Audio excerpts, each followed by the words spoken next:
Ya Allah. Terus bagaimana hubungan dengan anak saya yang sekolah di pesantren, Pak? Ini mau nanya. Kewajiban kita di dalam menyikapi Terima kasih, Bapak. dalil Al-Quran dan Sunnah. Assalamualaikum warahmatullahi wabarakatuh. Alhamdulillahi rabbil alamin. Wassalatu wassalamu ala rasulillah wa ala alihi wa sahbihi wa man walah. Pemirsa Fatwa TV dimanapun Anda berada, Alhamdulillah kembali kita berjumpa di program Mengenal Allah dengan tema keimanan, doa dan zikir bersama guru kita Ustadz Dr. Muhammad Nur Ihsan Hafizullah Ta'ala. Belum merupakan salah seorang anggota Dewan Fatwa Perhimpunan Al-Irsyad. Dan Alhamdulillah pada kesempatan ini beliau telah hadir bersama kita. Assalamualaikum Ustaz. Waalaikumsalam warahmatullahi wabarakatuh. Nah, Bagaimana kabarnya Ustaz? alhamdulillah bi khairin, dan khairin. semoga juga ya para pemirsa di mana saja berada senantiasa dalam keadaan sehat walafiat. Allahumma amin. Nah, Alhamdulillah. tafadhal. Nah. Ini kesempatan kedua untuk menemani antum Ustaz ya. Barakallahu fikum. Semoga Allah memberkahi pertemuan kita Ustaz. Nah. Baik. Tafadhal. Nah. Alhamdulillah. Tapi Ustaz, untuk sebagai mukadimah sedikit singkat nasihat kepada kita dan pemirsa kita Ustaz. Nah. Baik. Bismillahirrahmanirrahim. Alhamdulillah wassalatu wassalamu ala Rasulillah wa ala ahlihi wa sahbihi wa man wala wala haula wala quwwata illa billah. Para pemirsa kaum muslimin dan muslimat di mana saja berada, alhamdulillah ya Allah masih memberikan kesempatan kepada kita untuk menghirup udara segar. Dan itu semua merupakan karunia dan rahmat dari Allah tabaraka wa taala. Dan kita diciptakan oleh Allah tabaraka wa taala untuk beribadah. Maka perlu kita memahami bahwa kedudukan seorang hamba yang paling tinggi di sisi Allah tatkala seorang hamba mencapai tingkat kesempurnaan dalam berubudiyah kepada Allah. Maka semakin tinggi tingkat ubudiyahnya, maka dia semakin tinggi derajat di sisi Allah tabaraka wa taala. Oleh karenanya, mari kita senantiasa meningkatkan ubudiyah, ketaatan, ibadah yang berlandaskan kecintaan, tunduk dan patuh kepada Allah Rabbul Alamin yang kita ibadati. Kemudian ibadah yang sesuai dengan tuntunan Allah dan Rasulnya, tentunya di atas keikhlasan kepada Allah Tabaraka wa Ta'ala. Mudah-mudahan kita menjadi hamba yang tulus beribadah dan selalu mengikuti Rasul yang mulia sallallahu alaihi wasallam. Nah, demikian. Insyaallah jazakallah khairan Ustaz. Barakallahu fiik. Nah. Baik. Pemirsa Fatwa TV dimanapun Anda berada, bagi pemirsa yang ingin bertanya langsung bisa menghubungi di nomor 0331 5446 087 0331 5446 087 yang berkaitan dengan tema kita mengenal Allah, keimanan, doa dan zikir. Saya menunggu termasuk kita bacakan soal yang telah masuk Ustaz. Nah, tafadhol. Dari redaksi Fatwa TV. Dari Ujo di Sumatera Barat Ustaz. Nah. Ustaz, apa hukumnya mempelajari sifat-sifat Allah? Subhanallah. Ya, hukum mempelajari sifat-sifat Allah. Para pemirsa rahimakumullah. Sebagaimana yang kita maklumi, kewajiban yang wajib bagi setiap muslim adalah mengenal Allah. Ini merupakan 3 kewajiban utama. Ini kewajiban ya fardu ain ya. Setiap individu wajib mengetahuinya, yaitu mengenal Allah Azza wa Jalla. Dan seseorang tidak akan mungkin mengenal Allah kecuali mengenal nama dan sifat-sifatnya. Seorang tidak akan mungkin kenal kepada Allah Tabaraka wa Ta'ala kecuali bila mengenal nama dan sifat-sifatnya. Oleh karena itu, mempelajari nama dan sifat-sifat Allah itu perkara yang wajib. Karena tidak akan mungkin sempurna keimanan seseorang, tidak akan mungkin seseorang kenal kepada Allah. Dan kenal kepada Allah, ma'rifatullah itu tidak akan mungkin kecuali dengan mengetahui nama-nama dan sifat-sifatnya. Oleh karena itu wajib kita mempelajari. Ya, wajib kita mempelajari nama-nama Allah. Bahkan Allah Subhanahu wa Ta'ala menciptakan langit dan bumi agar kita mengetahui Allah itu maha kuasa, Allah itu maha berilmu. Alladzi khalaqa sab'a samawati wa minal ardi mithlahunna yatanazzalu al-amru bainahunna lita'lamu anna Allah ala kulli syai'in qadir wa anna Allah qad ahata bi kulli syai'in ilma. Allah yang menciptakan ya sab'a samawat, ya 7 tingkat langit, dan begitu juga ya 7 lapis bumi. Kemudian perintah Allah turun di antara langit dan bumi tersebut agar kita mengetahui, agar kalian mengetahui Allah itu maha kuasa atas segala sesuatu, dan agar kalian juga mengetahui bahwa Allah itu ya memiliki ilmu yang sangat luas. Jawabannya sebagai kesimpulannya adalah wajib kita mempelajari nama-nama dan sifat-sifat Allah tabaraka wa taala. Wallahu a'lam. Jazakallah khairan Ustaz. Nah, demikian yang bertanya semoga bisa dipahami. Kita bacakan lagi Ustaz sambil menunggu teman yang masuk. Nah, silakan. Nah. Ini dari Nur di DKI Jakarta. Nah. Ustaz, saya ketika sholat tidak dapat kusuk. Bagaimana kiat-kiat kusuk Ustaz? Terima kasih jazakallah khairan Ustaz. Nah, barakallahu fiik. Afwan Ustaz. Nah. Ada teman yang masuk bagaimana Ustaz? Kita jawab yang telah antum bacakan tadi, nanti permisal yang mungkin ya telepon yang masuk tunda sejenak, kita menjawab pertanyaan yang ditanyakan tadi. Nah, ini permasalahan yang sangat penting sekali. Permasalahan khusyuk dalam salat ini merupakan ya ruh di dalam salat, dan pahala atau keutamaan atau kualitas salat seseorang tergantung pada tingkat kekhusyukannya. Nah, maka setiap ya kita berusaha untuk bisa ya mewujudkan kekhusyukan tersebut dalam salat. Tentunya dengan berusaha dan mengetahui sebab-sebab kekhusyukan tersebut. Para ulama menyebutkan, dan ini semuanya tentu berlandaskan dalil, bahwa di antara sebab-sebab yang akan mendatangkan kekhusyukan, yang pertama adalah seorang mempersiapkan diri untuk menghadap Allah. Karena seorang bila mendirikan salat, dia berkomunikasi dengan Allah. Ya, berkomunikasi dengan Allah. Maka seorang mempersiapkan diri. Ya. Mempersiapkan diri yaitu wudhu yang sempurna, kemudian pakaian yang rapi, memakai wangi-wangian, memakai pakaian yang rapi, yang bersih, ya. Kemudian dia datang ke rumah Allah sebelum ya atau begitu azan telah dikumandangkan. Kemudian juga di antara hal yang akan mendatangkan kekhusyukan, melakukan solat-solat sunnah atau rawatib qabliyah sebelum solat. Ya, ini sangat membantu sekali.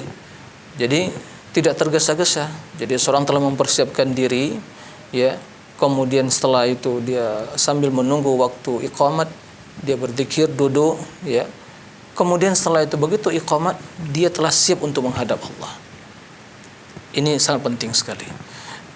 Di antara hal yang akan mendatangkan kekhusyukan yaitu mentadabbur bacaan Al-Quran yang dibaca dalam solat, dan juga zikir-zikir yang diucapkan dalam solat tersebut.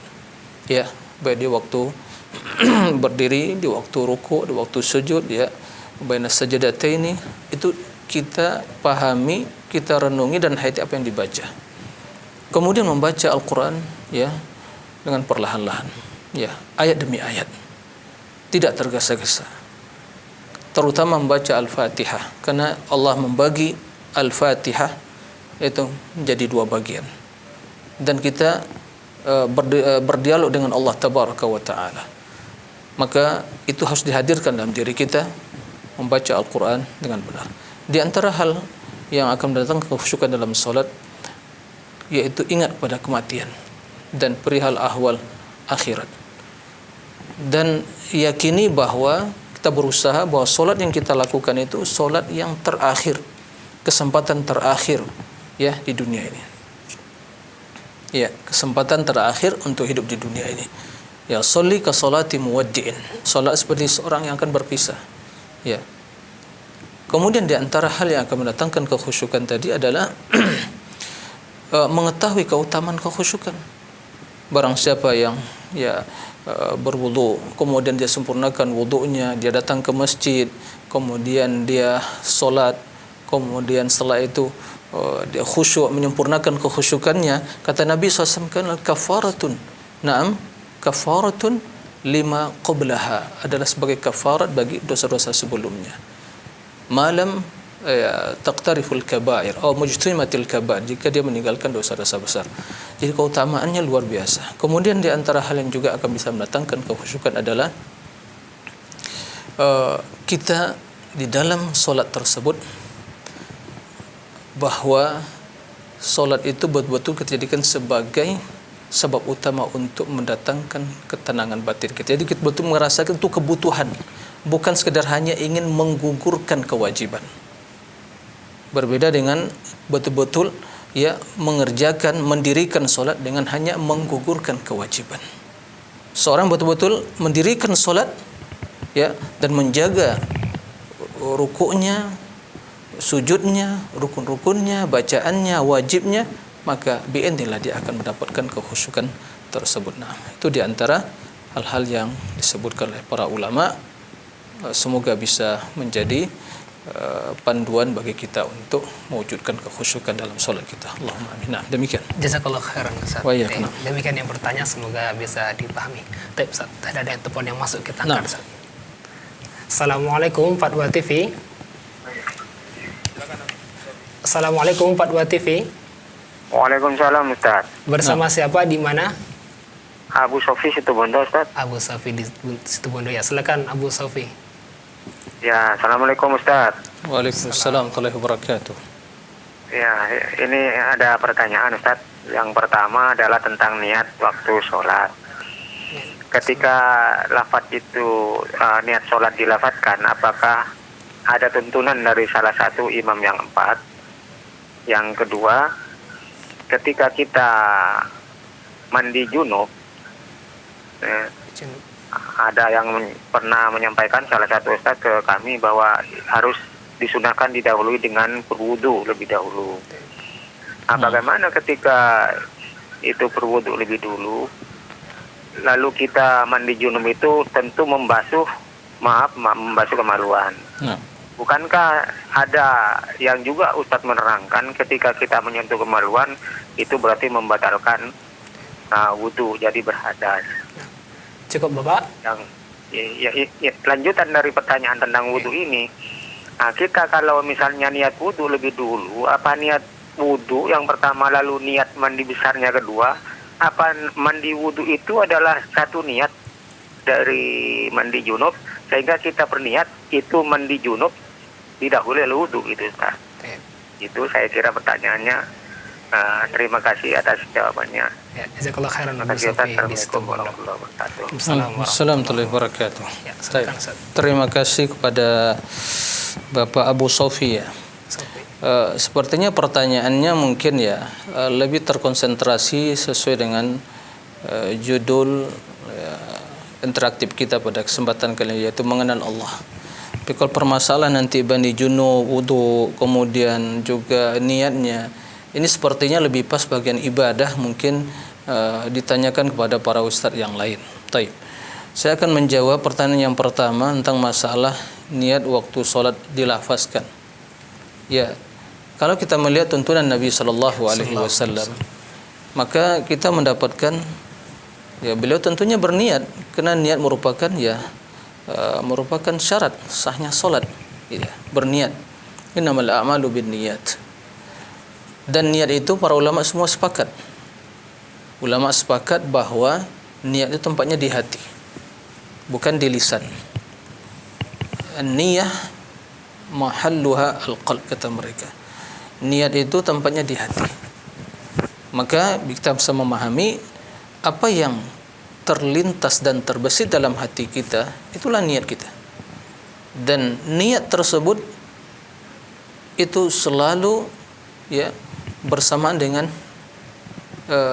keinginan kita atau pengetahuan kita tentang sesuatu dan kita ingin melakukannya. Tatkala kita mengetahui sesuatu ingin dilakukan, pasti ada niat. Nah, maka dalam hal ini dalam niat waktu salat tidak perlu ada dilafazkan. Para ulama fuqaha menyebutkan itu sebagai mazhab Syafi'i itu untuk lebih meyakinkan. Tapi sebenarnya itu sempat takallub, terlampau memaksakan. Bukankah Nabi dan para sahabat melakukan solat, dan setiap kita yang ingin solat, melakukan ibadah yang lain, kita mengetahui ya solat apa yang akan kita lakukan. Begitu waktu zuhur, maka pasti niatnya zuhur. Begitu waktu asar, pasti niatnya asar, tidak akan mungkin zuhur. Ya, begitu solat fajar subuh, niatnya pasti solat subuh 2 rakaat. Maka tidak didapatkan di tuntunan Nabi sallallahu alaihi wasallam. Ya, beliau misalnya usolli au nawaitu salatal fajri raka'ataini imaman au ma'muman lillahi ta'ala, ya, atau adaan atau qadaan, tidak ada seperti itu. Karena kita mengetahui yang bahwa niat itu adalah di hati. Nah, seperti itu. Adapun masalah soal yang 2 yang ketiga mungkin ini dipertanyakan kepada ustaz yang lain agar lebih mungkin memuaskan jawabannya. Nah, demikian Allahu a'lam. Jazakallah khairan Ustaz. Demikian yang bertanya Abu Sofi di situ Bondo. Saya menunggu termasuk kita bacakan lagi Ustaz. Nah, silakan. Dari Narko di Jawa Timur, Ustaz, untuk zikir pagi dan petang bolehkah dibaca sambil jalan sepulang dari masjid menuju rumah? Ustaz? Nah, Pada Ustaz. taib. Terima kasih pada Narko, ya, barakallahu fiik. Apakah zikir pagi dan petang boleh dibaca sambil berjalan, ya, pulang dari masjid menuju rumah? Jawabannya ya diperbolehkan. Jika seandainya kondisi dia mengharuskan keluar dari masjid untuk cepat pulang ke rumah. Tapi seandainya dia begitu membaca zikir setelah sholat tadi, kemudian melengkapinya dengan zikir pagi sebagaimana diajarkan Nabi SAW, maka akan lebih baik dia duduk di musallahnya. Jika tidak memungkinkan, maka tidak ada masalah. Sambil pun dia ya menaiki kendaraannya, sepeda motornya atau mobilnya, dia bisa berzikir ya sebagaimana diajarkan Nabi SAW. Karena Allah menyebutkan orang-orang yang berzikir itu yadhkurunallaha katsira, yang banyak berzikir ya fi kulli ahwal, dalam setiap kondisi. Yadhkurunallaha qiyaman wa qu'udan wa ala junubihim, ya. Mereka berzikir dalam keadaan berdiri, duduk, dan juga dalam keadaan berbaring. Maka tidak ada masalah dalam hal itu. Nah, demikian Allahu a'lam. Jazakallah khairan Ustaz. Nah. Demikian yang bertanya Narko di Jawa Timur, semoga bisa dipahami. Ustaz, ada telepon yang Nah. masuk, kita angkat Ustaz. Assalamualaikum Fatwa TV. Waalaikumsalam warahmatullahi wabarakatuh. Bersama siapa, di mana? Abu Hamzah di Nganjuk. Abu Hamzah, ya. Silakan Abu Hamzah di Nganjuk. Pak Ustadz, ini mau bertanya. Assalamualaikum. Waalaikumsalam warahmatullahi wabarakatuh. Nah, Dulu zaman sahabat ada komunikasi dengan Nabi. Ketika itu sholawat intinya. Ketika beliau sahabat ini menyampaikan bersolawat nggak ada seperempat. Terus Rasulullah mengatakan apabila kamu tambahi lebih baik. Maka sama sahabat ini tambahi seperempat. Maka Nabi mengatakan apabila kamu tambahi lebih baik. Maka sampai akhirnya seluruhnya disampaikan untuk sholawat kepada Rasulullah. Terus bagaimana mensinkronkan sholawat ini dengan kita mempunyai permintaan? Bisakah sholawat ini mewakili doa kita? Melihat cerita di atas. permintaan kita kepada Allah. Ya, begitu maksud saya, Ustaz. Nah, Cukup Abu Bisa Hamzah. terima, Ustaz ya? iya, nah. Iya. Terima kasih Ya, Abu itu Hamzah. saja, Ustaz ya. Jazakallah khairan. Assalamualaikum warahmatullahi wabarakatuh. Waalaikumsalam warahmatullahi wabarakatuh. Ya, terima kasih kepada Pak Abu Hamzah di Nganjuk, ya. Barakallahu fiik. Jadi sahabat yang datang pada Nabi sallallahu alaihi wasallam, ya, bagaimana beliau bersalawat, sebutkan Nabi SAW, tapi seorang sahabat tadi memberikan ya salawat yang lebih banyak ya untuk Nabi sallallahu alaihi wasallam. Dan perlu kita ketahui bahwa salawat itu kan berdoa. Jadi tatkala kita mengucapkan Allahumma salli ala Muhammad, Allahumma salli wa sallim alaih, ya Allah, ya salawat dan salammu untuk Nabi yang mulia, itu kita berdoa. Ya, berdoa kepada Allah Subhanahu wa taala agar ya salawat dan salam dicurahkan pada Nabi sallallahu alaihi wasallam. Nah, lalu bagaimana dengan perkataan sahabat tadi, dia ingin berikan semua salawatnya. Ya, artinya zikir dan salawatnya untuk Nabi sallallahu alaihi wasallam. Ini tidak diragukan bahwa itu menjelaskan keutamaan bersalawat dan bagaimana kecintaan sahabat tadi kepada Nabi sallallahu alaihi wasallam. Tapi ini tidak bertentangan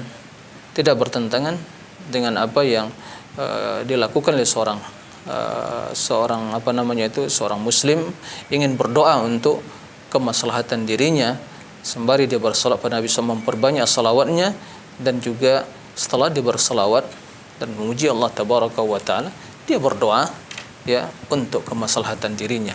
Dan tidak diragukan seorang yang berselawat pada Nabi, memperbanyak selawat, tentunya Allah akan memperlipat gandakan selawat kepadanya, dan tentunya itulah keberkahan bagi dirinya. Jadi intinya tidak bertentangan ya, karena sahabat tersebut dengan banyak berselawat kepada Nabi SAW, maka Allah akan mencurahkan keberkahan bagi hidupnya, sehingga doa yang kita panjatkan kepada Allah pada dasarnya ingin mendapatkan keberkahan dan kebaikan dari Allah tabaraka wa taala. Jadi tidak ada kontradiksi dan pertentangan di antara hadis tersebut dan doa kita yang ingin dipanjatkan pada Allah untuk mendapatkan kebaikan ya dunia dan akhirat kita. Nah, demikian Allah wa'ala. Jazakallah khairan Ustaz. Demikian yang bertanya Abu Hamzah di Nganjuk, semoga bisa dipahami. Sepertinya dari telepon yang masuk Ustaz, kita angkat lagi Ustaz. Atau kita bacakan lagi soalnya Ustaz. Ya, sambil menunggu bacakan soalnya. Nah. Dari Ibu Dewi di Jakarta Ustaz. Nah, apakah yang dimaksud dengan futur? Apakah berbahaya? Jika berbahaya, lalu bagaimana mengobatinya? Nah, jadi futur bahasa Arabnya, ya kalau bahasa kita mungkin ya kendornya semangat ya untuk beribadah. Jadi kurangnya semangat untuk beribadah. Mulai rasa malas, rasa bosan, itu namanya futur. Ya, fatara yafturu. Dan maksudnya adalah seorang mulai ya terasa malas atau bosan untuk beribadah dan mendekatkan diri kepada Allah atau taqarrub ila Allah bil amali salihah. Dan ini tentu sangat berbahaya ya. Kendati kita memaklumi bahwa yang namanya iman yazid wa yanqus. Ini juga tidak bisa dipungkiri. Tatkala iman seorang lagi ya naik, bertambah, maka semakin termotivasi untuk beribadah. Tapi bila imannya down, melemah, maka juga semangat berkurang. Nah, tatkala semangat berkurang itu namanya futur. Akan tetapi, jika seorang tatkala melakukan suatu ibadah ketaatan, mungkin ketaatan dilakukan terasa berat bagi dia dalam keadaan futur tadi, maka jangan sampai dia meninggalkan seluruh ketaatan secara ya totalitas. Maka dia mencari amalan yang lebih ringan yang bisa dia lakukan sesuai dengan kondisi dia. Intinya dia tidak keluar dari ketaatan secara mutlak. Nah, futur ini berbahaya tentunya. Bila seorang terus dalam kondisi futur, gak punya semangat beribadah dan mulai lalai, malas ya, maka bagaimana cara mengobatinya? Pertama, berlindung kepada Allah dari sifat malas. Ya. Maka di antara doa yang dibaca oleh Nabi di pagi dan petang hari, na'udzubika minal kasali wa su'il kibar. Ya Allah, aku berlindung kepadamu dari sikap malas. Kemudian yang selanjutnya, ya, camkan dalam diri kita sabda Nabi sallallahu alaihi wasallam, ihris ala ma yanfa'u wasta'in billah. Bersungguh-sungguh kamu mendapatkan untuk meraih apa yang bermanfaat bagi dirimu, ya dunia dan akhirat, dan mohon pertolongan kepada Allah. Jadi bagaimana mengatasinya? Itu mohon pertolongan kepada Allah. Maka Nabi mengajarkan kepada Mu'adz bin Jabal radhiyallahu anhu, kata beliau, ya Mu'adz, inni uhibbuka fillah, fala tada'anna an taqula fi duburi kulli salatik, Allahumma inni ala dzikrika wa syukrika wa husni ibadatik. Ya Mu'adz, aku mencintaimu karena Allah. Oleh karenanya jangan kau lupa mengucapkan doa di setiap penghujung salatmu, itu sebelum salam maksudnya. Apa doanya? Ya Allah, a'inni ala dzikrik, beri aku pertolongan, curahkan pertolongan kepadaku, ya tolonglah hambamu ya Allah untuk berzikir kepadamu, mensyukuri nikmatmu dan melakukan ibadah yang terbaik. Kemudian begitu juga memperbanyak zikir. Zikir ini amalan yang sangat ringan. Ya, amalan yang ringan. Zikir ya tidak butuh energi, tidak butuh ya duit banyak. Selama lisan ini bisa berzikir pada Allah, maka itu adalah hal yang untuk diperbanyak melakukan. Ya, dua kalimat yang ringan, ya dicintai oleh Allah dan sangat berat dalam timbangan. Subhanallah bihamdi subhanallah azim. Kemudian ingat kematian dan ingat satu hari yang nanti di akhirat seorang akan berdiri di hadapan Allah ribuan tahun perbandingannya ya. 50 satu hari dibandingkan dengan alf sanah ya 1000 tahun. Dalam perbandingannya di dunia. Ini hal yang tidak mampu kita ya selama itu berdiri di hadapan Allah Tabaraka wa Ta'ala. Jadi ingat kematian, ingat perihal dan ahwal yaumul qiyamah, dan juga bagaimana seorang melintasi, melewati jembatan sirat dibentangkan di atas neraka. Semua itu akan menjadikan sumber semangat dan menghilangkan rasa futur tadi dalam beribadah kepada Allah, pada Allah Subhanahu wa Ta'ala. Nah, demikian Allahu a'lam. Jazakallah khairan Ustaz. Demikian yang bertanya Ibu Dewi di Jakarta, semoga bisa dipahami. Ada telepon yang masuk, kita sapa pemirsa. Assalamualaikum Pak Dua TV. Waalaikumsalam warahmatullahi wabarakatuh. Bersama siapa, di mana? Umu Dini dari Pekanbaru. Ya, silakan Ibu. Pak Ustadz, saya mau menanyakan mengenai zikir sebelum tidur. Itu setelah kita baca yang sesuai yang diajarkan Rasul, semuanya, ya maksud saya 3 kul, surat Al-Baqarah 2 terakhir, dan segala macamnya, dan terakhir juga ada saya Allahumma aslamtu nafsi ilaika, itu dan seterusnya. Apakah seandainya kita sudah membaca semua doa ini tapi masih belum juga tidur, apakah kita harus mengulang doa ini atau boleh kita membaca zikir yang lain, misalnya la ilaha illallah atau Allahu la ilaha illahu al hayyul qayyum, yang macam-macam gitu, apa boleh menjelang kita tidur atau harus diulang doa ini, doa tidur? Yang pertama. Yang kedua, Pak Ustaz, mengenai ini juga, apakah kita tetap membaca zikir mau tidur ini kalau kita tidur siang? Jadi itu yang ingin saya tanyakan, mohon penjelasannya. Jazakallahu khairan. Barakallahu fik. Assalamualaikum warahmatullahi wabarakatuh. Waalaikumsalam warahmatullahi wabarakatuh. Ya, terima kasih kepada Umu Dini bukan baru, barakallahu fik. Pertanyaan, apakah seorang bila telah membaca doa tidur kemudian dia ternyata matanya bisa dipejamkan, masih belum bisa tidur, apakah boleh dia membaca zikir-zikir yang lain? Jawaban, tidak ada masalah, diperbolehkan. Ya, kendati dia mungkin telah membaca mungkin ayat kursi, kemudian Allahu ahad 3 kali, qul al-falaq 3 kali, qul bin-nas, kemudian zikirnya 2 ayat terakhir surah Al-Baqarah, qul Allahumma aslamtu nafsi ilaika wa na'am wa fawwadtu amri ilaik, begitu, kemudian bismika Allahumma amutu wa ahya, dan seperti itu, dan zikir yang lainnya tidak ada masalah. Kalau sebelumnya belum dia bisa tidur, bisa dia mengucapkan ya subhanallah bihamdi la ilaha illallah, tidak ada masalah. Ya, insyaallah. Kemudian adapun masalah apakah doa yang dibaca sebelum tidur malam hari itu juga bisa dibaca tidur di siang hari? Tidur di siang hari itu dinamakan qailulah, ya. Dan biasanya Nabi SAW qailulahnya sebelum zuhur. Tapi karena kita mungkin sekarang karena kesibukan sebelum zuhur masih mungkin tugas dan yang lainnya, begitu zuhur baru pulang ke rumah kemudian istirahat. Wallahu secara khusus tidak ada doa secara khusus. Tapi bagaimanapun seseorang bersandar kepada Allah Tabaraka wa Ta'ala. Adapun secara khusus yang kita dapatkan doa sebelum tidur di malam hari. Adapun di siang hari tidak ada doa yang khusus. Kalaupun dia berdoa dengan tidak mengatakan suatu keharusan dalam artian ini zikir yang diajarkan Nabi sebelum waktu tidur siang atau qailulah, tidak ada seperti itu. Tapi yang jelas dia bersandar kepada Allah, semoga tidur tersebut buat keberkahan bagi dia sehingga bisa bersemangat lagi untuk beribadah. Tapi secara khusus tidak ada zikirnya. Nah, yang disebutkan tadi adalah zikir di waktu sebelum tidur di malam hari. Nah, demikian Allahu a'lam. Jazakallah khairan Ustaz. Intinya boleh Ustaz ya? Ya, dengan tidak mengkhususkan mengatakan itu suatu yang sunnahnya seperti itu karena ini butuh dalil. Demikian yang bertanya Ibu Umu Dini di Pekanbaru.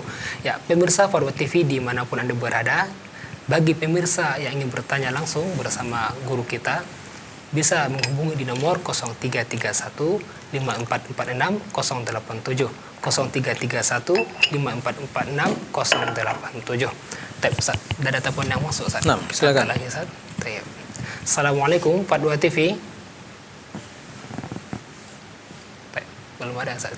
Silakan pertanyaan yang mungkin telah ditanyakan sebelumnya. Ini dari Pak Nawir di Banten Ustaz. Bolehkah kita berdoa kepada Allah memohon untuk kesembuhan penyakit yang kita derita, padahal kita tahu bahwa suatu penyakit adalah sebagai penghapus dosa-dosa kita bila kita sabar menjalani penyakit tersebut, Ustaz. Nah, ya, terima kasih dari Bapak Pak Nawir ya di Banten. Barakallahu fiik. Jadi bolehkah kita berdoa tatkala kita ya ditimpa sakit? Bolehkah berdoa untuk kesembuhan? Ya, jawabannya boleh. Karena Allah Subhanahu wa taala, Rasul SAW memerintahkan bahwa ya ma anzalallahu min da'in illa anzala ma'ahu dawa. Ya. Tidaklah Allah menurunkan suatu penyakit kecuali Allah menurunkan juga obatnya. Taib.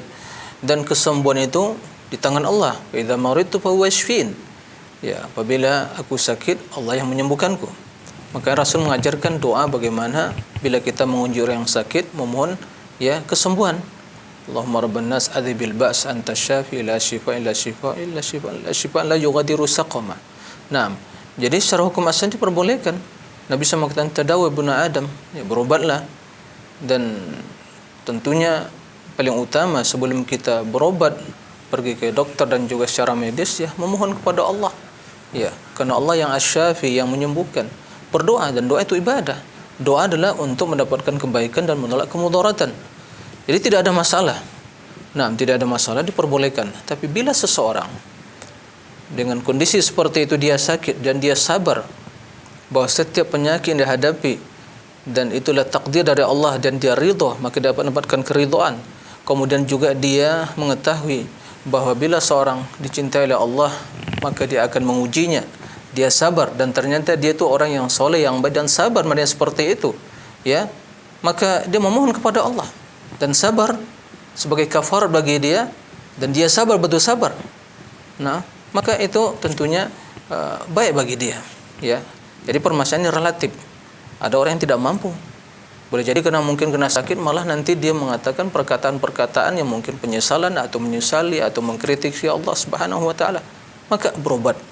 Nah, adapun bila sabar dia kuat menahan penyakit tersebut, itu kembali pada dirinya, tapi bukan suatu hal yang wajib seperti itu. Hanyalah bentuk keutamaan bagi seorang yang bila kondisinya mampu menghadapi hal yang seperti itu. Tapi mayoritas manusia tidak siap, maka berdoalah ya untuk bagi kesembuhan tadi. Nah, wallahu a'lam. Nah, Jazakallah khairan Ustaz. Demikian yang bertanya Pak Nawir di Banten, semoga bisa dipahami. Ustaz, ada telepon yang masuk kita. Nah, silakan. Assalamualaikum Fatwa TV. Assalamualaikum Fatwa TV. Waalaikumsalam. Ya, bersama Bapak siapa di mana? Waalaikumsalam.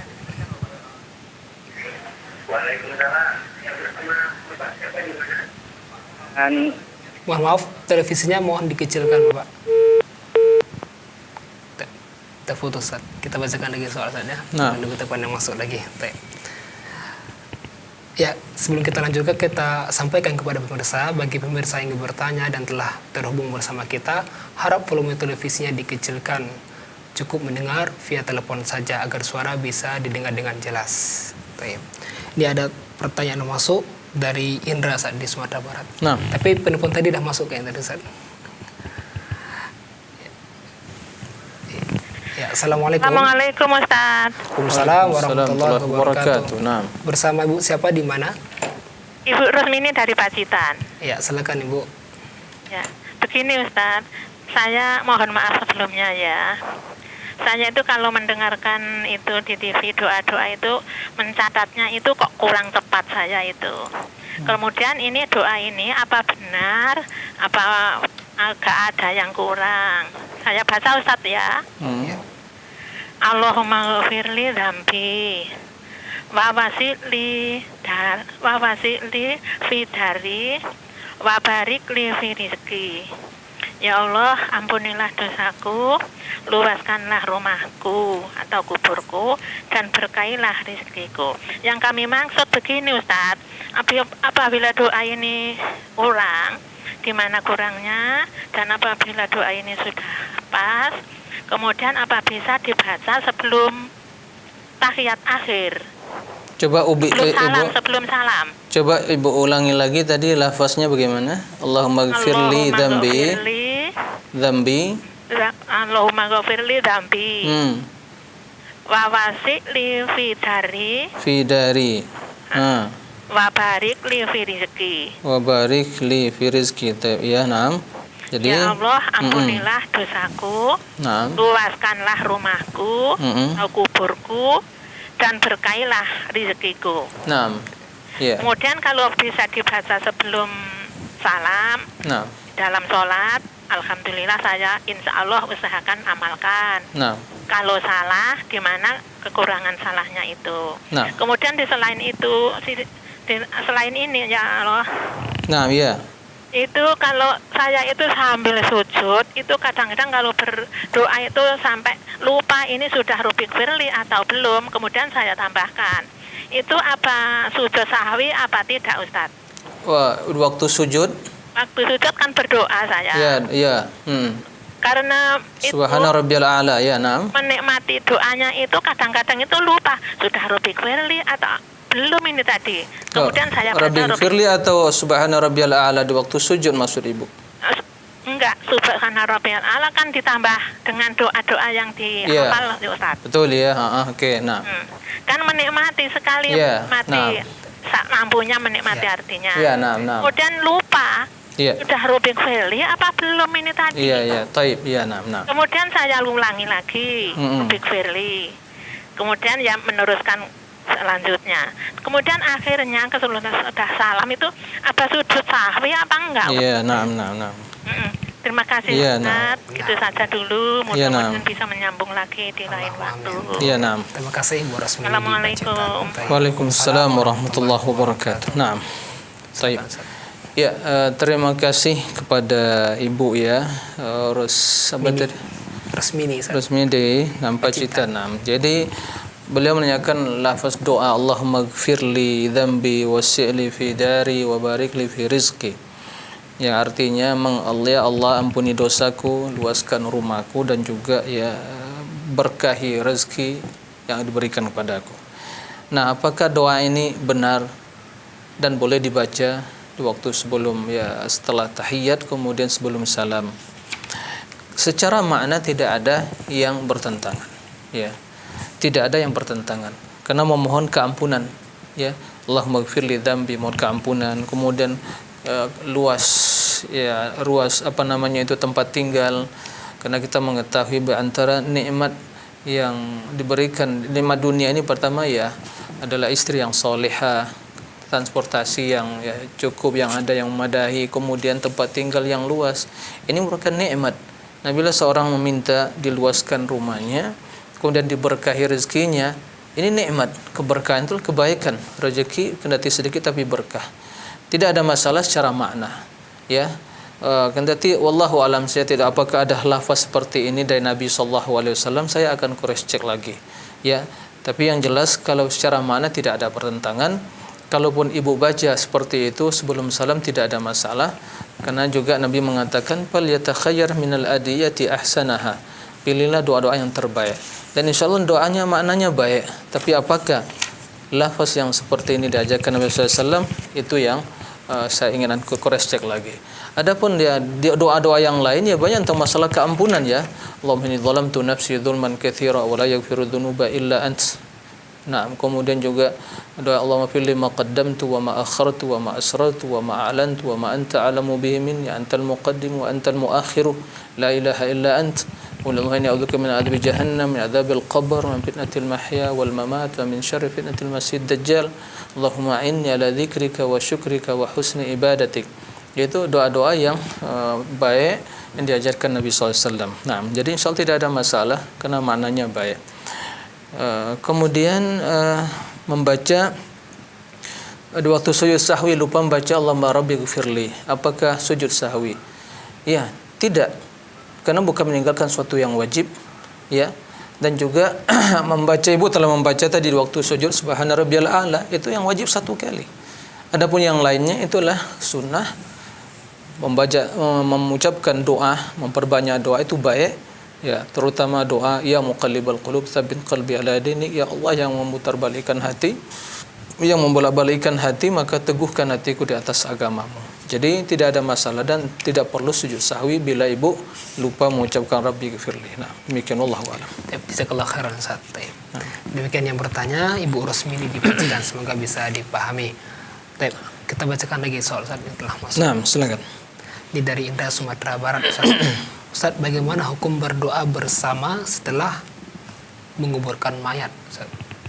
Nah, dari siapa? Indra di Sumatera Barat. Nah, terima kasih saudara Indra di Sumatera Barat. Barakallahu fiik. Bagaimana doa bersama setelah menguburkan mayat? Para pemirsa rahimakumullah, yang dicontohkan oleh Nabi SAW adalah berdoa secara masing-masing. Jadi tidak berjamaah. Makanya tatkala Nabi SAW setelah menguburkan salah seorang dari sahabatnya, Nabi bersabda kepada para sahabatnya, "Na'am, is'alu li akhikum ats-tsabat fa innahu al-an yus'al." Memohonlah untuk saudara kalian itu ats-tsabat. Apa itu tsabat? Keteguhan, kekokohan di dalam menjawab pertanyaan munkar wa nakir, karena munkar wa nakir akan datang bertanya tentang 3 perkara. Marabbuk, madinuk, man nabiyyuk. Maka Nabi memohon kepada sahabatnya untuk apa? Memohon keteguhan bagi saudaranya yang baru dikuburkan. Dan itu masing-masing berdoa. Rasul tidak memimpin para sahabatnya. Maka dalam hal ini yang sesuai dengan tuntunan beliau adalah masing-masing berdoa, memohon keampunan, keteguhan dan rahmat bagi saudara yang telah dikuburkan. Tidak berdoa secara berjamaah. Demikian, wallahu a'lam. Jazakallahu khairan Ustaz. Demikian yang bertanya, semoga bisa dipahami. Ini ada lagi penanya dari media sosial Ustaz, dari Lulut Jiwo Malang.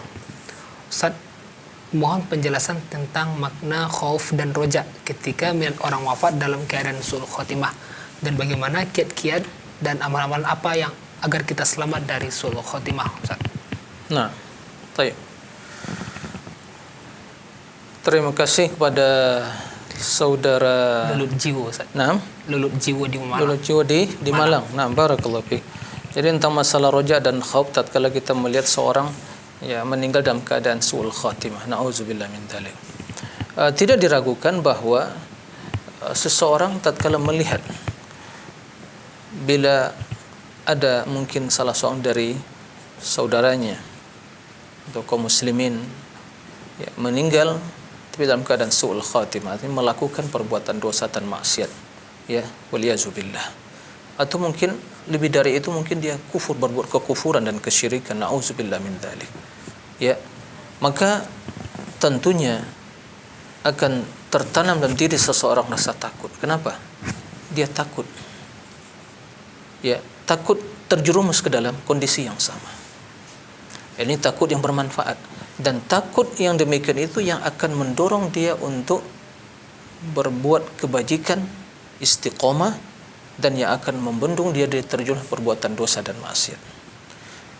Karena perlu diketahui bahwa sebab utama su'ul khatimah itu dosa seorang hamba, maksiat. Makanya dia takut. Nah, ini takut khauf yang bermanfaat. Takut kepada azab Allah, sehingga takut yang demikian itu mendorong dia untuk beramal menyelamatkan dirinya dari murka Allah, dan di waktu yang sama membendung dirinya dari terjerumus, menghalang diri dari terjerumus dalam perbuatan maksiat. Ini takut yang bermanfaat. Kemudian roja, dia berharap kepada Allah, dan ini akan terus membuka dalam dirinya yaitu pintu optimis, bukan pesimis. Dia berdoa, berharap, karena Allah Maha Pengasih lagi Maha Penyayang. Lalu dia berusaha untuk terus beramal, untuk menempuh jalan-jalan yang akan membawa kepada rahmat Allah Tabaraka wa Ta'ala. Maka dalam hidup ini memang harus ada khauf war raja, bagaikan dua sayap bagi seekor burung. Ini menjaga keseimbangan. Nah, ini harus ada. Berharap agar amalan diterima, dan takut amalan ditolak, berharap surga dan takut dari neraka. Dan ini harus seiring sejalan dalam menjaga keseimbangan seorang dalam hidup ini. Kemudian disertai dengan mungkin kita namakan ya mesin yang menggerakkan, memberikan energi, itu adalah mahabbah yang mendorong dia untuk menuju Allah tabaraka wa taala. Nah, demikian Allah wa'ala. Jazakallah khairan Ustaz. Demikian yang bertanya Lulub Jiwo di Malang, semoga bisa dipahami. Tapi ada telepon yang masuk Ustaz, kita silakan. Assalamualaikum Fatwa TV. Assalamualaikum Fatwa TV. Waalaikumsalam warahmatullahi wabarakatuh. Bersama Bapak siapa, di mana? Dari Pak Eko Bengkulu, Pak Ustaz. Ya, silakan Bapak Eka di Bengkulu. Nah, silakan Pak. Ya, dari Pak Eko Bengkulu. Iya, Pak Eko di Bengkulu. Silakan Bapak Eko. Ini saya menanyakan masalah doa dalam sujud itu, apakah boleh bahasa Indonesia? Yang saya tanyakan itu masalah doa dalam sujud. Nah, apa kira-kira boleh bahasa Indonesia itu dijaharkan apa disirkan? nah. Ya. Baik. Cukup Bapak Eko? Cukup Bapak? Ya, terima kasih Pak Eko. Cukup, makasih. Terima kasih Pak Eko di Bengkulu. Terima kasih kepada Pak Eko di Bengkulu, barakallahu fiik, atas pertanyaannya. Bolehkah berdoa di waktu sujud dengan bahasa mungkin Indonesia ya, selain bahasa Arab? Ini perkara yang diperselisihkan oleh para ulama tentang hukumnya. Ya, apakah boleh membaca selain dari zikir yang ada tuntunannya Nabi, tentunya dengan bahasa Arab. Ada yang mengatakan tidak boleh karena ini solat, ya, ada panduannya, ada bacaan yang cakap Nabi SAW. Ada yang mengatakan diperbolehkan, ya. Akan tapi insya Allah perkataan yang lebih utama adalah jika seorang tidak mampu berdoa dengan bahasa Arab, tidak mampu sama sekali, ya, maka insya Allah tidak ada masalah, karena Allah mengetahui semua, ya, bahasa dan mengetahui permohonan hambanya. Tapi kalau dia mampu berbahasa Arab, dia mampu membaca doa-doa Nabi SAW dan mempelajari, maka jangan, ya, lebih baik keluar dari perbedaan para ulama, lebih selamat. Nah, karena solat, makanya di sini kita menghimbau seluruh kaum muslimin baca itu doa-doa Nabi. Jangan habis waktu untuk membaca berita saja.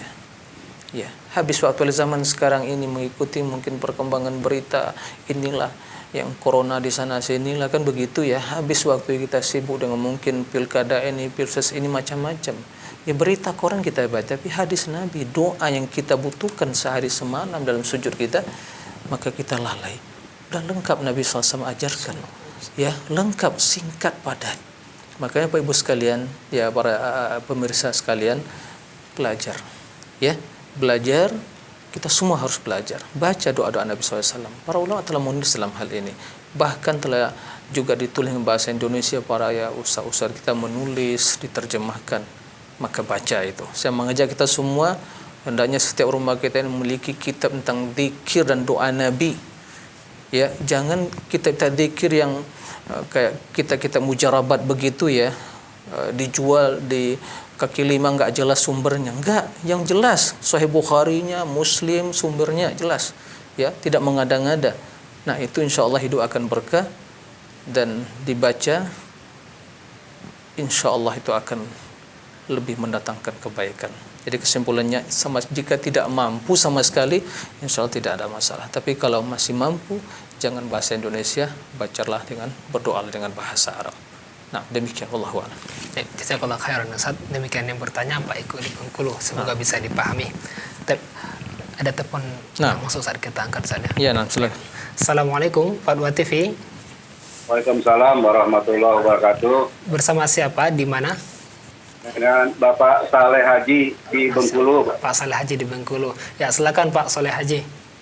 Ya, Ustaz, saya ingin bertanya. Mohon maaf Pak Saleh Haji, mohon volume televisinya dikecilkan Pak. Ya, baik.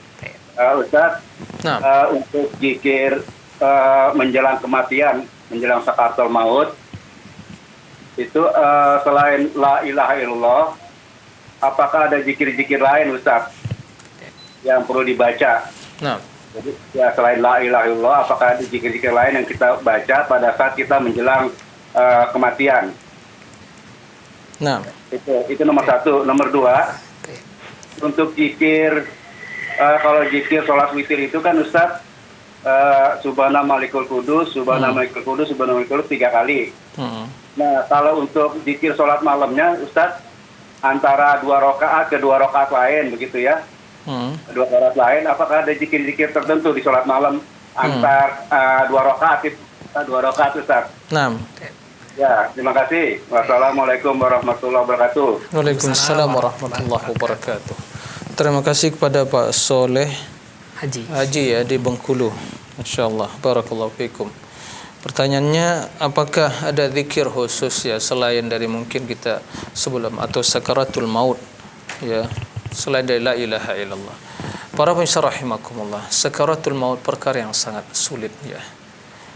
Seorang bila sampai kepada sakaratul maut, dia akan lupa banyak perkara, bahkan tidak sempat lagi mengucapkan sesuatu. Maka oleh karena itu sebelum sakarat ya, sebelum sakaratul maut, kalau dah sakaratul maut, roh telah sampai ke rongkongan, itu manusia sudah pasrah ya, lisan telah kaku, anggota badan telah juga kaku semua ya. Maka tatkala itu seorang apa, ditalkinkan lagi, dia tidak bisa lagi mengucapkan apa, kecuali bila dia terbiasa dahulu di waktu hidup la ilallah subhanallah. Tapi dalam kondisi seperti itu, seorang sangat butuh pertolongannya untuk mentalkinkan dia la ilaha illallah ya. Karena Nabi mengatakan, man kana akhiru kalami la ilaha dakhala jannah, barang siapa yang akhir perkataan di dunia ini la ilallah, dia masuk surga. Itu yang seperbanyak. Tidak zikir yang lain diajarkan secara khusus ya, mengucapkan la ilaha illallah perbanyak. Kemudian agar kita bisa diberi kemudahan oleh Allah untuk bisa mengucapkan yang demikian itu, maka selama kita hidup sebelum sakar itu, ya amalkan la ilaha illallah, pelajari, amalkan, kemudian memperbanyak mengucapkan dan pahami makna dan juga laksanakan isi kandungan dan konsekuensinya. Bukan sekedar hanya la ilaha illallah kemudian tidak tahu apa maknanya, itu enggak cukup. Ini harus perhatikan. Nah, kemudian apakah ada zikir khusus di antara 2 rakaat salat malam tersebut? Tidak ada zikir yang khusus. Nabi SAW ya, baik itu salat malam di Ramadan atau selain Ramadan, tidak ada doa khusus, bacaan khusus, salawat kah atau mungkin ya zikir-zikir yang lain antara 2 rakaat kemudian 2 rakaat yang lain, tidak ada ya. Karena Nabi SAW dia solat panjang. Kapan dia berzikir? Berzikirnya beliau di waktu sujudnya, di waktu rukuknya. Beliau sampai solat, bengkak kakinya, membaca ayat pertama, surah pertama, rakaat pertama Al-Baqarah ya, 2 juz setengah. Begitu. Mungkin setelah itu, setelah 4 rakaat selesai, 2 rakaat tadi, beliau ya berhenti sejenak, istirahat, kemudian melanjutkan lagi, kemudian tutup dengan witir. Jadi kesimpulannya tidak ada bacaan-bacaan yang khusus, baik itu selawat kah atau doa kah dan yang lainnya di antara 2 rakaat solat malam kepada 2 rakaat solat atau rakaat yang lainnya. Tidak ada sama sekali zikir yang khusus. Nah, demikian wallahu a'lam. Jazakallah khairan. Semoga bermanfaat. Demikian Pak Soleh Haji Bengkulu, semoga bisa dipahami. Sepertinya pertanyaan Pak Soleh Haji Bengkulu pertanyaan terakhir pada kesempatan ini, Ustaz. Insyaallah. Barakallahu fiikum. Semoga Allah memberkahi semua ya, dan para pemirsa di mana saja berada. Nah, tentunya pemirsa Pondok TV dimanapun Anda berada, kita mau minta maaf atas pertanyaan masuk belum bisa kita jawab. Mudah-mudahan kita bisa kembali bertemu di pertemuan berikutnya dan bisa kita jawab. Tapi Ustaz, untuk penutup sedikit nasihat kepada kita, Ustaz. Para pemirsa di mana saja berada, sebagai penutup pada kesempatan kali ini, memang hidup ini ya penuh dengan rintangan dan hambatan ya. Maka dan juga banyak kewajiban dan syariat Islam yang harus kita tunaikan dan kita laksanakan. Di antara hal yang akan meringankan dan menjadi sebab utama untuk memudahkan melakukan amalan tersebut, banyak zikir kepada Allah Tabaraka wa Ta'ala. Seorang bertanya kepada Nabi, ya Rasulullah, banyak syariat Islam ini, lalu berikan kepada sebuah tips ya, amalan yang bisa memberikan kemudahan bagi untuk beramal. Kata Nabi SAW, alaika bidzikrillah, banyaklah berzikir kepada Allah. Ya, mudah-mudahan Allah membimbing kita semua, memberikan kemudahan berkat zikir kita kepada Allah tabaraka wa taala. Demikian, wallahu a'lam. Jazakallah khairan atas ilmu yang diberikan, semoga bermanfaat Ustaz ya. Nah, barakallahu fiik. Pak juga kepada pemirsa kita yang telah menyaksikan. Barakallahu fiikum. Nah. Baik, barakallah. Pemirsa Fadlu TV dimanapun Anda berada, telah berada kita di penghujung acara kita pada kesempatan ini. Namun kita informasikan terus ikuti program live interaktif Fadlu TV dengan jadwal sebagai berikut. Pada hari Senin pukul 16.00 sampai dengan 17.00 bersama Ustadz Dr. Muhammad Arifin Badri dengan tema Bekal Muslim, Fikih Jual Beli dan Muamalah Kontemporer. Dan pada hari yang sama pada pukul 18.30 sampai dengan 19.30 bersama Ustadz Nizar Sa'ad Jabal dengan tema Fikih Praktis Ilmu Waris. Dan pada hari yang sama pada pukul 20.00 sampai dengan 21.00 bersama Ustadz Dr. Musafa Ad-Darini dengan tema Konsultasi Islam. Lantas pada hari Selasa pada pukul 20.00 sampai dengan 21.00 bersama guru kita Ustadz Dr. Muhammad Nur Ihsan dengan tema Mengenal Allah, Keimanan, Doa, dan Zikir. Lalu pada hari Rabu pukul 16.00 sampai dengan 17.00 bersama Ustadz Anas Burhanuddin dengan tema Fikih Ibadah. Pada hari yang sama pada pukul 20.00 sampai dengan 21.00 bersama Ustadz Dr. Safi Riza Basalamah dengan tema Konsultasi Keluarga. Dan pada hari Kamis pada pukul 20.00 sampai dengan 21.00 bersama Ustadz Dr. Abdullah Rai dengan tema Jalan Lurus Akidah. Dan pada hari Jumat pada pukul 17.00 sampai dengan 18.00 bersama Ustadz Dr. Erwandi Tarmizi dengan tema Harta Haram Muamalah Kontemporer. Demikian yang dapat kita sajikan pada kesempatan ini. Mohon maaf atas segala kesalahan, kekhilafan. Terima kasih. Wa jazakumullah khairan atas kebersamaan Anda semua. Kita tutup dengan baca doa kafaratul majlis. Subhanakallahu bihamdika asyhadu an la ilaha illa anta astaghfiruka wa atubu ilaika. Assalamualaikum warahmatullahi wabarakatuh. Ya Allah. Terus bagaimana hubungan dengan anak saya yang sekolah di pesantren? Ini mau nanya. Kewajiban kita di dalam menyikapi dalil